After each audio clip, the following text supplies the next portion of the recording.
So just taking a nice big breath in and just release through the back of the neck. And just think about some of the things that we've just been talking about there, surrogacy and empathing and changing the family patterns and dynamics that you might have lived with and that might have been in your family for generations.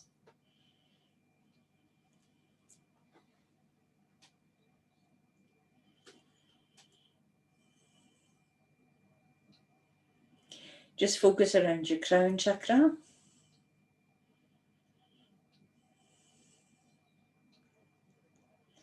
And just imagine that your crown chakra could open up like a flower, sort of as if it was sitting on the top of your head and it was opening up, and the blossom is in the crown chakra. So not at an angle coming out the way some of the other chakras would be, but flat on the head and rising upwards. That's it.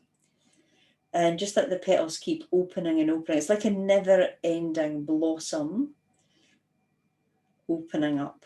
So when we do spiritual practice, then we allow this connection to become greater, and we allow this blossoming of the crown chakra to become greater.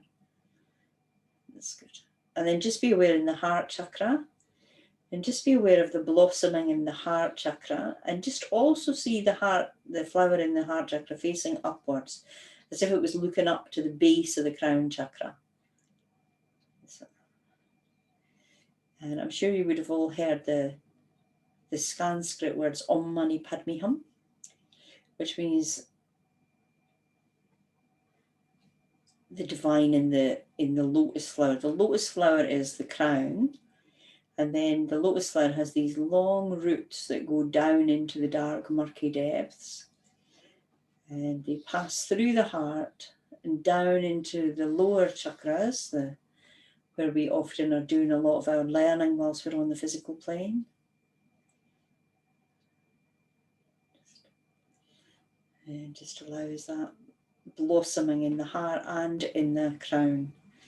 The heart chakra is contained within the center of the crown chakra, and it's identical, absolutely 100% identical.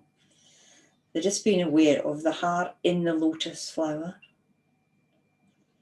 That's it.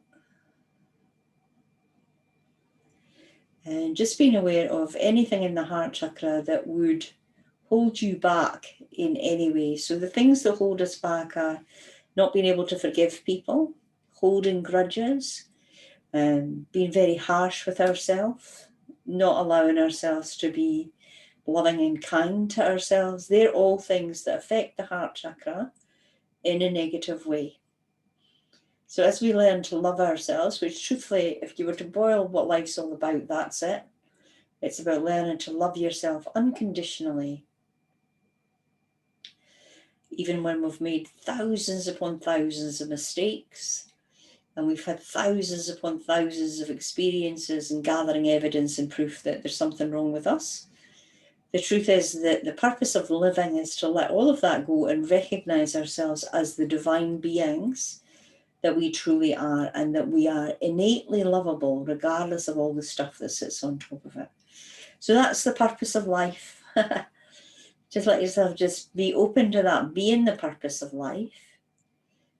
People often think, oh, my purpose is to do this, my purpose is to teach, my purpose is to educate, stuff like that. The purpose is always way, way simpler. The divine has no expectation of what we do. It's simply who we become.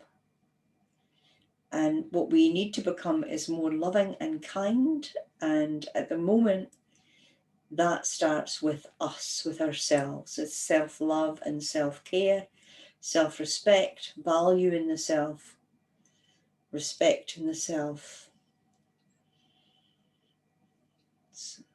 Understand the journey of life is long if you're lucky. So let that energy, there's a bit of energy moving from the heart through the crown. And just like what I'm saying, just let yourself just absorb it and contemplate it, like even argue with yourself about it. If you find that you're sort of resistant to accepting that as the purpose, just let yourself just open to that you might be resistant. And just being aware of the energy of stubbornness as well. Often we can be, as human beings, we can be very stubborn. Having been a super stubborn person myself. And sometimes stubbornness is a good thing. It's sort of like the other side of stubbornness being tenacious and trying something, always following the road of growth. And then sometimes stubbornness is sort of like dysfunctional, where we're sort of stubborn to the point of being silly.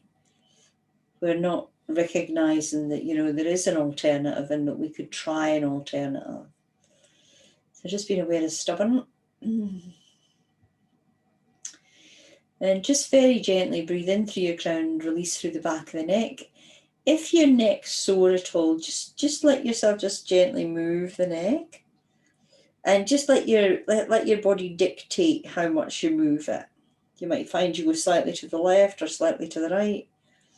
And anytime throughout the meditation, if you feel the urge to just move your neck, then just by all means do so.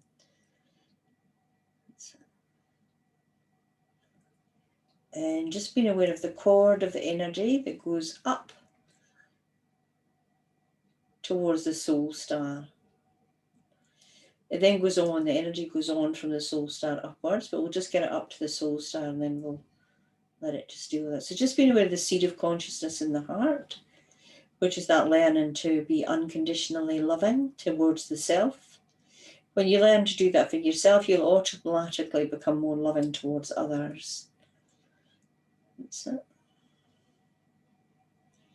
And then just being aware of the seed of consciousness in the mental realm, which is just situated behind the Ajna chakra. And just being aware of that seed of consciousness, which is about self-realization and the consciousness itself rising.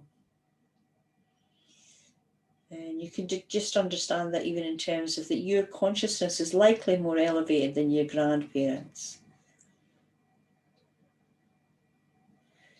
That's it. And that your children's children will likely have a more elevated consciousness than we do currently, just because of the nature of consciousness evolving.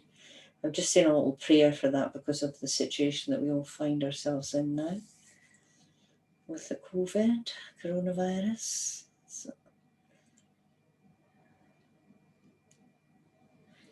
And then just being aware of another seed of consciousness in the navel.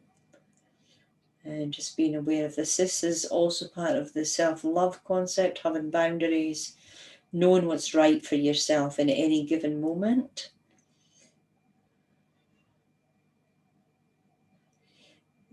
That's good. That's really good. There's just some energy moving around that.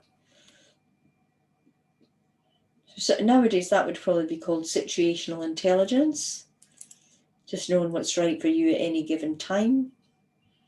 So one week it might be right to come to meditation, and another week it might not be right. Michelle, who's often on at night, she's not very well tonight, so it's not right for her to come on. So just know that's situational intelligence.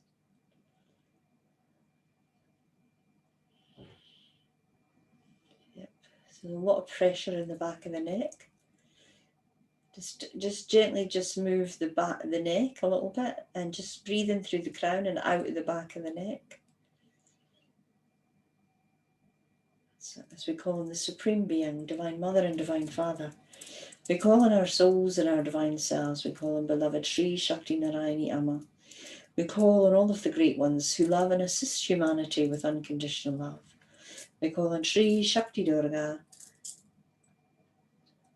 We call on the higher soul and self of Anandamaya. Namo Narayani Om, Namo Narayani Om, Namo Narayani. And we call on the higher soul and self of everyone here present. We ask that the highest and best healings take place here this evening for each and every one of you. including me. And we also ask that blessings of love go out to our other meditators who are here regularly, whether they can attend or not. And just be aware of any family members that you want to call in, friends, people that you know who might be struggling, just doing this as an act of service.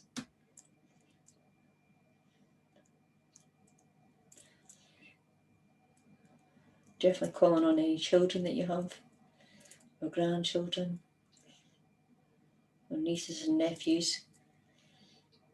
And also your parents, whether they're here or whether they've passed over. Grandparents.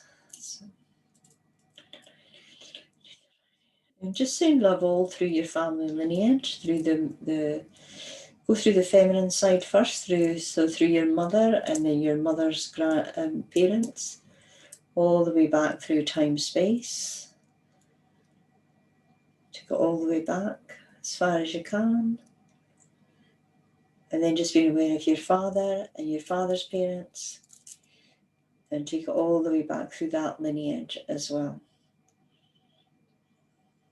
Back through all time space.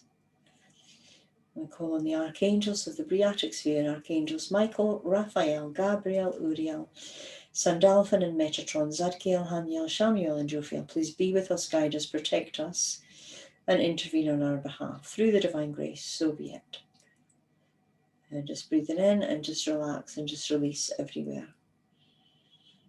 Just being aware of the area that you're in your home, and just see it being filled with electric violet light, which is a very white hot light, like the middle of a Bunsen burner. And just let it burn away any negativity, anywhere where you've been working perhaps on a computer. Many of you will be on computers for this, so just letting the electric violet light just burn through any negativity that you might have been engaged in during the day. Let it disintegrate and let it surround you until you are encased in a whole column of light.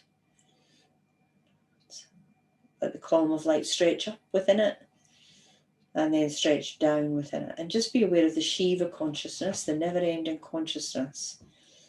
Be aware of the Shiva consciousness all the way up, way, way, way beyond what we can contemplate in our mental realm. And then way, way down beyond that which we can also contemplate in our mental realm. And just let yourself, just imagine yourself sort of floating in the middle of the column. And as you're floating in the middle of the column, you're naturally starting to rise. That's it. Just naturally allowing yourself to rise.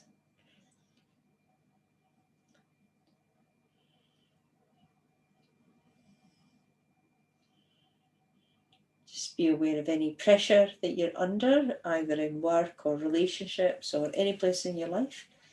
And just very gently, just bring energy in through your crown and gently release it through your neck. So if that feels comfortable, just continue to do that, breathing in through the crown and out of the back of the neck, all along the base of the skull. And if it feels doable, then breathe in through the crown and start at the right side beneath your right ear and start to release out with each breath along the base of the skull. And I'm just going to sweep that energy out of there.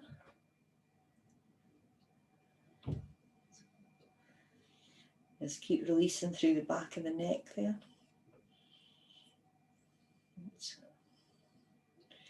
Take another deep breath in and release along the base of the skull again. If you can move it with each breath, that's the most efficient way of moving it.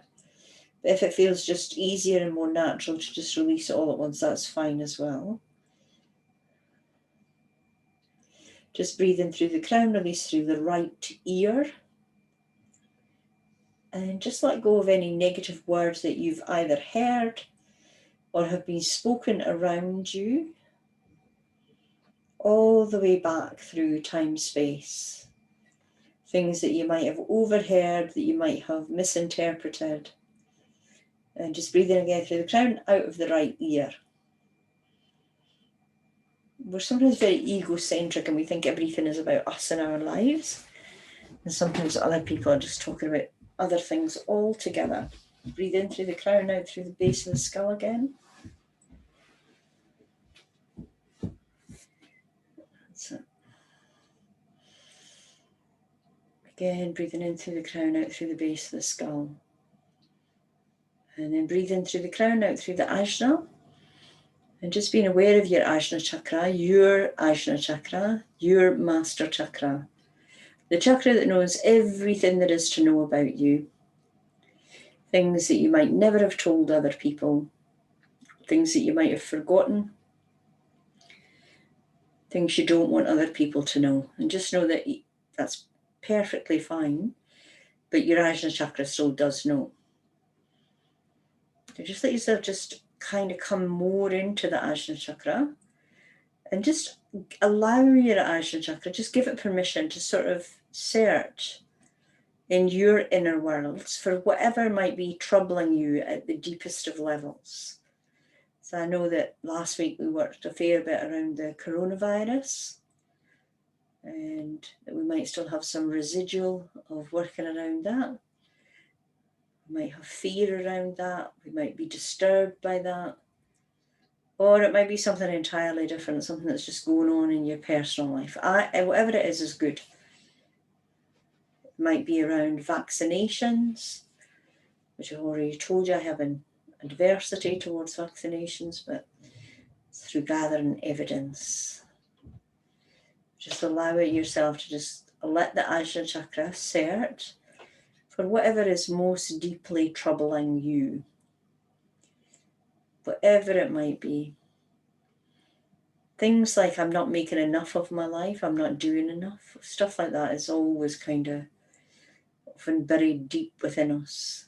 We often think there's something inherently wrong with us, and we gather evidence to support that belief, but it's not true. There's nothing inherently wrong with any of us. We are all perfect. And we're all perfect, and we're all learning and growing. And that this is the nature of the human existence. So remember that learning to love yourself unconditionally is the purpose of having the human life. And often what we do is we gather evidence to the contrary. Take a deep breath in, release again through the base of the skull.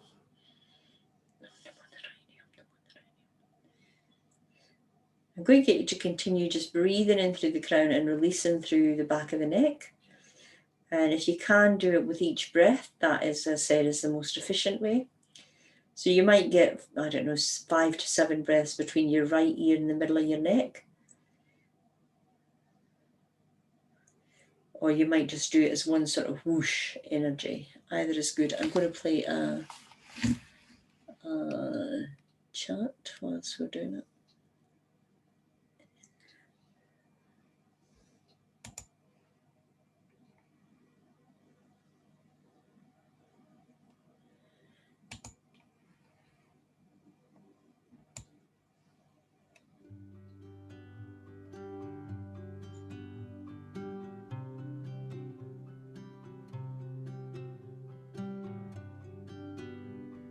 Moving the energy through the back of the neck.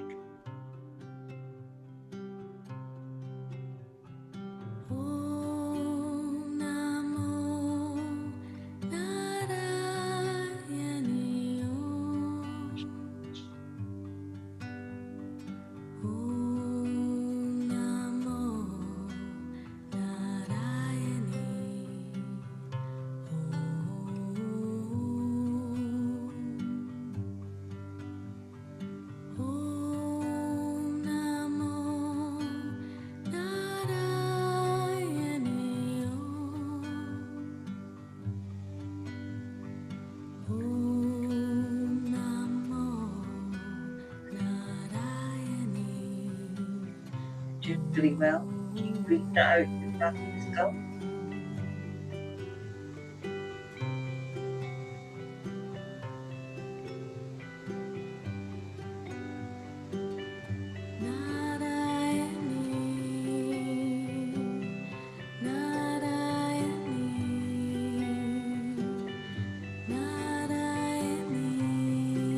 Moving in, doing a great golden energy movement in through the crown and out through the base of the skull.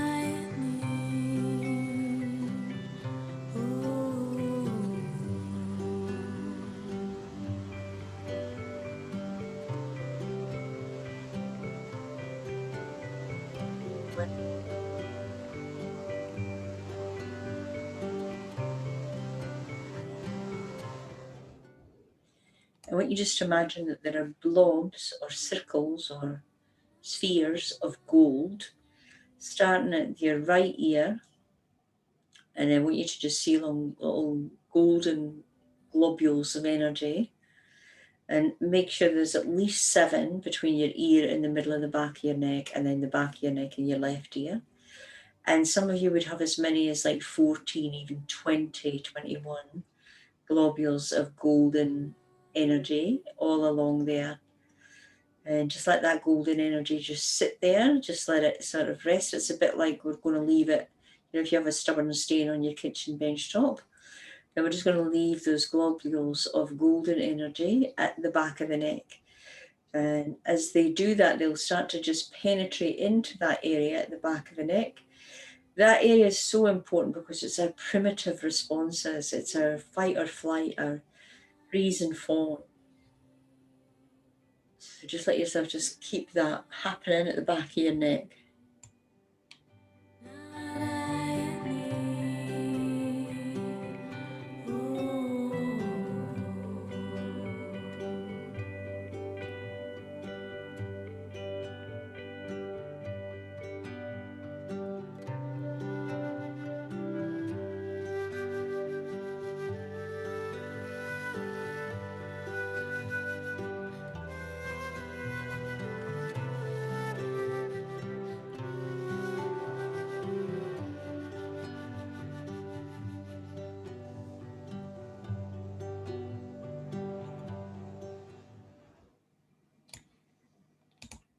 Just being aware of the fight or flight response.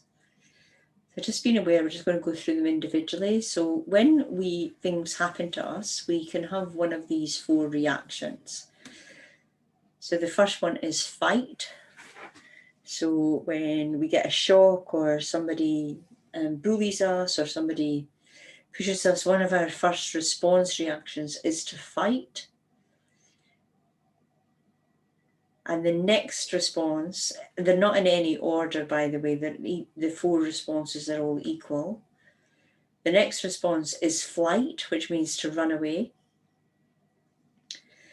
So to see some sort of danger in something. And then the next response is freeze, which means we just go frozen and we don't know what to do. And so we just freeze. And the next response is fawn. And what that means is we try to soothe or placate the other person. Or whatever it is. If it was a tiger, you might try to placate the tiger. You might, I don't know, throw something towards it or whatever it is. But they're the 4 responses: fight or flight, freeze or fawn. And we all sort of have a preference. Now, you might know your preference. It doesn't really matter if you do or you don't. Just be aware that all of these responses are primitive responses to danger.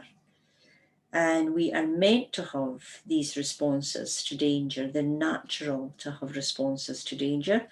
Otherwise, we wouldn't know when to run away from the tiger. We would think, oh, is that a tiger or is it going to hurt me or not? So freeze or fawn, fight or flight. And you can see how it sometimes a different response might be the best response. So if fight was sort of your normal and you were faced with a tiger, you might be better to just run away from the tiger.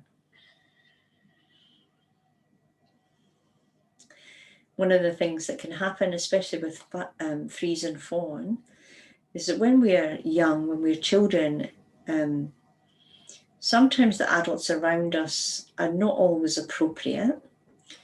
And sometimes adults around us say one thing and it's not congruent with their body language. And so as the children that we were, we have to make sense of that, and we basically don't know whether to follow the body's response or what we're being told. And so sometimes this can create that freeze and fawn being more active. So just being aware of the four of them: fight, flight, freeze, and fawn.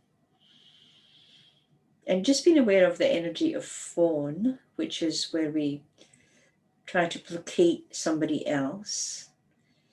And just where we were talking earlier about not putting ourselves first, and how we will often try to placate others before we kind of look at our own actual reaction.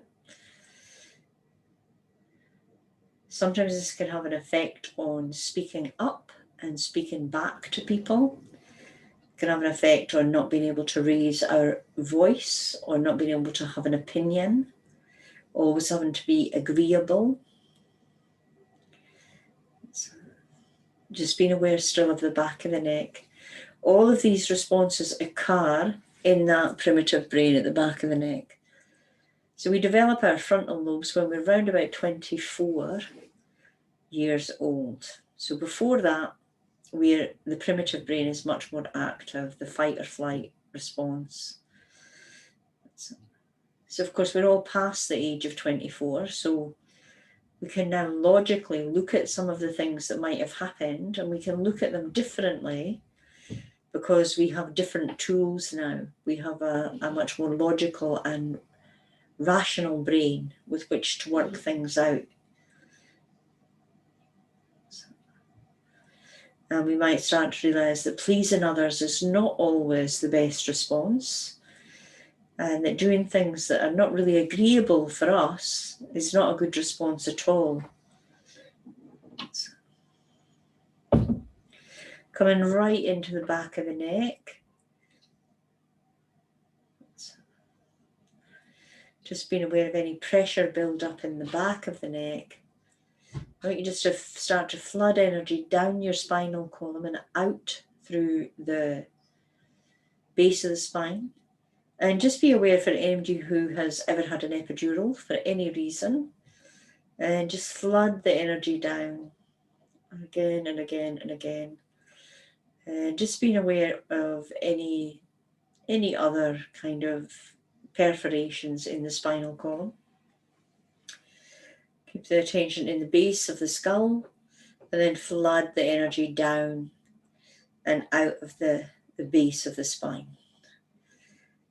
Just being aware, holding yourself in sort of a very kind, loving space, being aware of your inner child, and holding that younger you or the inner child, however you best perceive a younger you.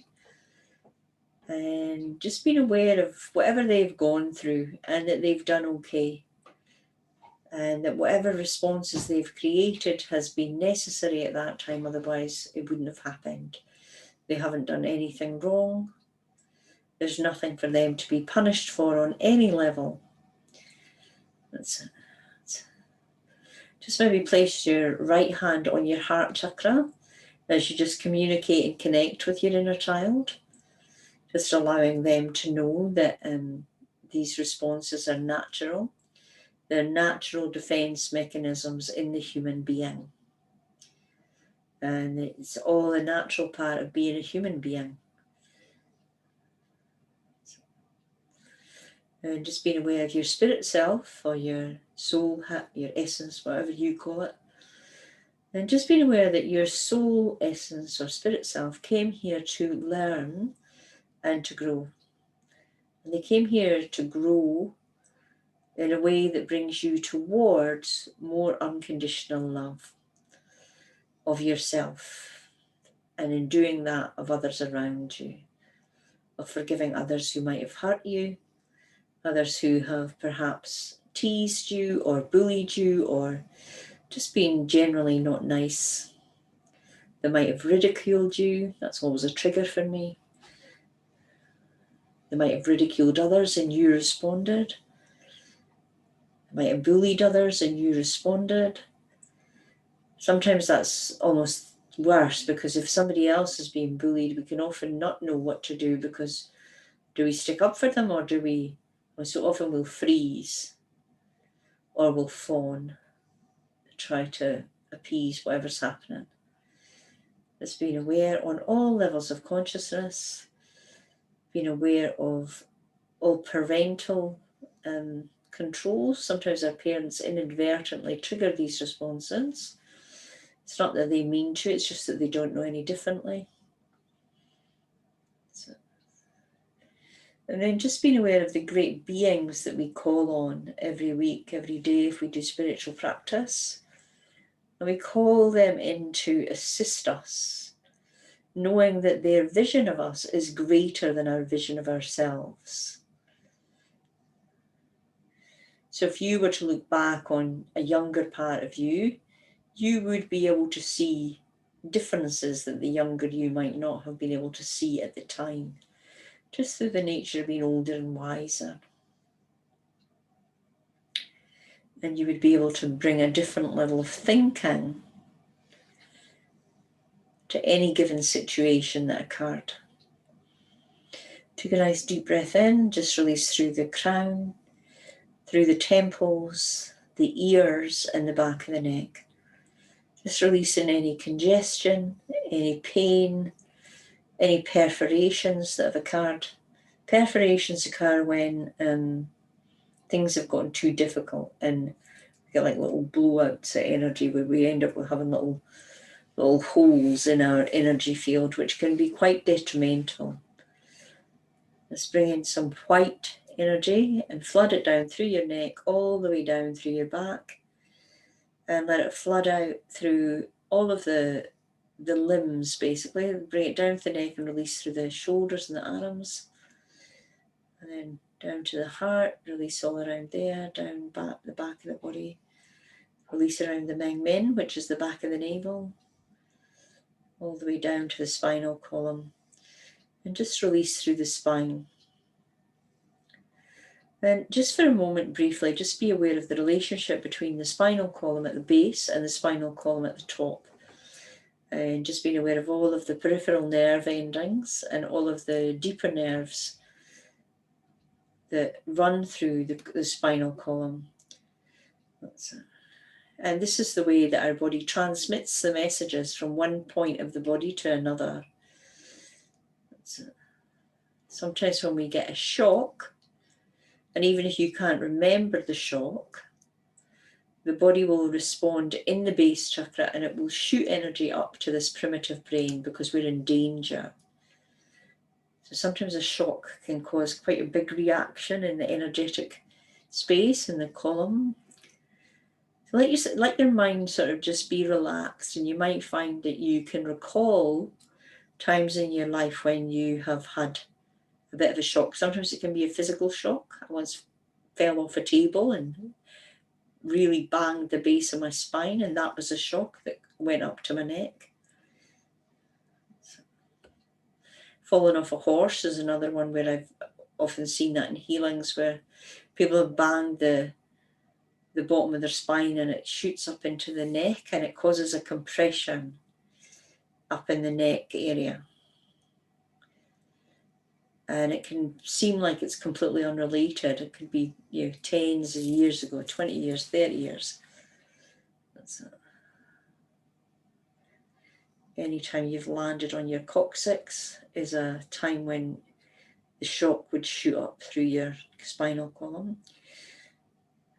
Having epidurals is another way that we sometimes can have shock.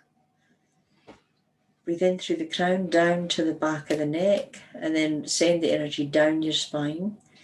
And just allow the energy to just repair any kind of perforation or shock. Give yourself permission to do that for yourself and on behalf of yourself, on behalf of the part of you that suffered that for whatever reason.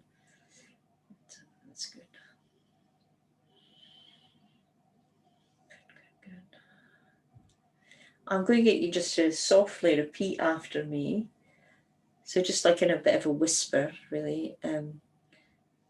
I give permission for all shock to leave my body, my mind and my energy field now.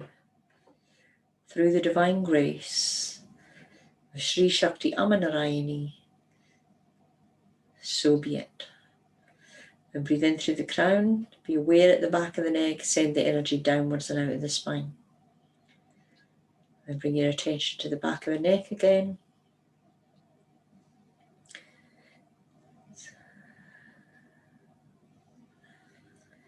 And just being aware of how you're sitting.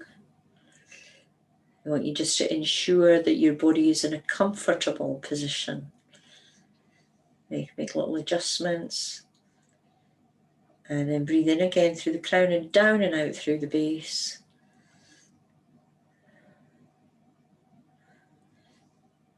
And just allowing yourself to forgive yourself for all of the mistakes that you've made, for all of the evidence that you've gathered that something's wrong with you. Just let yourself off all of those hooks. Take a deep breath in and just release everywhere. That somehow along the way there's just been a bit of misinterpretation that you've done something wrong, or there's something wrong with you, or that you're not good enough on any level whatsoever. Another deep breath in through the crown and release everywhere. And just gently relax. Let your energy field just begin to expand. Letting yourself just let the love in, loving yourself first. Loving yourself. From this, it will naturally begin to occur to you what is right for you. So you just have to focus on loving yourself. You don't have to think about it too much. In fact, you don't really have to think about it at all. And the energy just keep flooding in. And just allow the energy, mostly it's white, it's just changing now to a light green colour, like a light emerald green colour. And behind the light emerald green, there's a lime green colour. Green is always the energy of healing. And then there's also a pink energy, which is just behind that lime green colour. Just allow all those colours to flood through.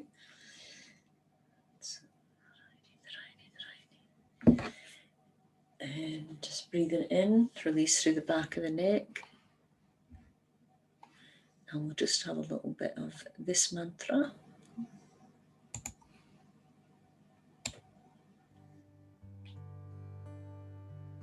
Just relaxing through the back of the neck.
breath in, release through the back of the neck. Take another deep breath in, release down the spine and out through the base. And let your body just relax. Let yourself just feel the difference in your energy field. And then just be aware, just release through the ajna and both temples. And just be aware of the energy at the base of the spine. And very, very gently, just taking a small piece of that energy and just let it gently rise up through the back of your spinal column, very gently. And not a lot, like really just enough to sort of make you feel more energized. I'm just going to come around each one of you individually, just checking on that. So just like Diane, and then Inanna, Catherine, Mary, Hanumandas, Mahi, Karen Sarkis, Vinny, Sandy, and then myself. And just let it, like, it's almost like wisps of energy going up. So if you do spiritual practice, it'll be easier to do this, but just let it just move up like wisps of energy. And just if it comes to any part where there's any perforation, just allow it to fill that up and to heal and seal any perforation in the spinal columns. Just knowing that it will only heal and seal those which are ready to be healed and sealed. If you were still working on something, it would not fill it because it would be detrimental. So it will only do the highest intelligent thing. Let the wisps come up again. Just let your body relax. As we give thanks to the Supreme Being, Divine Mother and Divine Father, we give thanks to our souls and our divine selves. We give thanks for this community, for each other. We give thanks to all of the people who regularly attend the meditations and satsangs. We ask for blessings upon all of us and all of our family members. We ask for blessings upon our friends, our neighbours, our work colleagues. We ask for blessings upon all of the spiritual schools that we've ever belonged to. We ask for blessings upon all of the peoples of the earth during this time of pandemic. We ask that each one of us become more robust, more centred, more loving and more kind towards ourselves, and that we truly come to know and experience ourselves as the divine beings that we are. We ask this in full faith, through the divine grace, so be it. And take a deep breath in, just let the energy's still moving. Even although we've said we've had gratitude, I want you just to put your hand to your heart, usually the right hand or both hands. I want you just to stay there for a moment or two and just think about people in your life and things that you're grateful for. I have a very beautiful camellia tree in my back garden. It produces these enormous pink flowers that are perfect in their geometry. And I love when it flowers. It can be something like that. It might be your neighbour's camellia tree. Just being aware of Australia itself and the sunshine that we enjoy, the space that we have. And just let yourself remain in the energy of gratitude.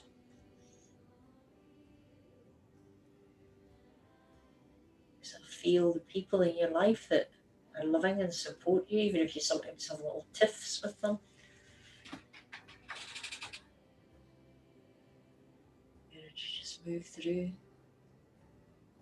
Gratitude for family members and friends. Gratitude for the way that this has been handled, whether you agree with it or not. Just allow yourself to be in gratitude that the decisions are being made.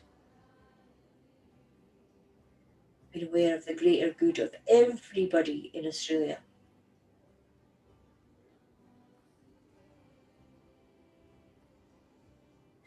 Being aware of all of the lockdowns.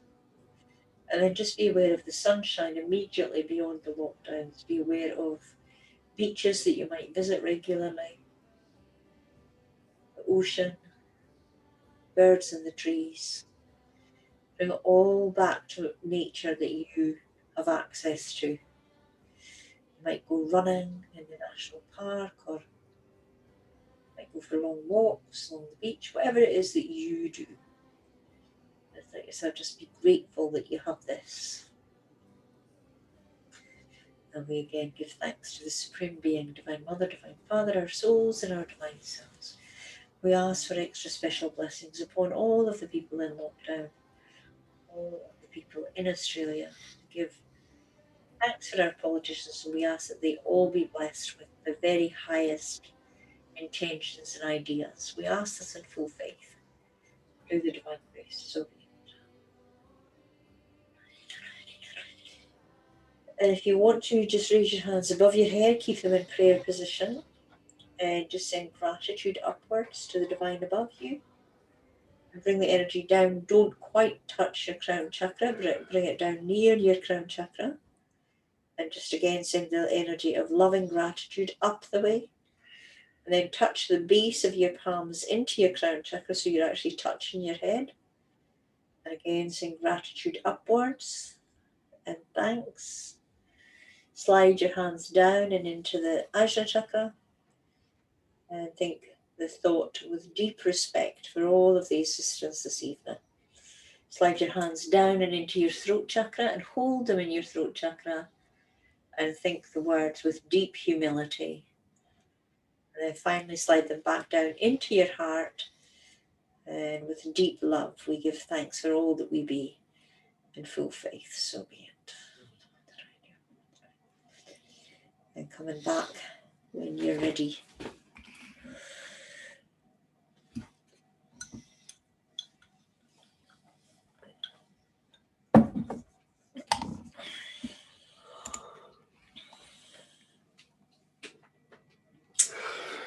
And then I'm going to stop recording, so that loud voice will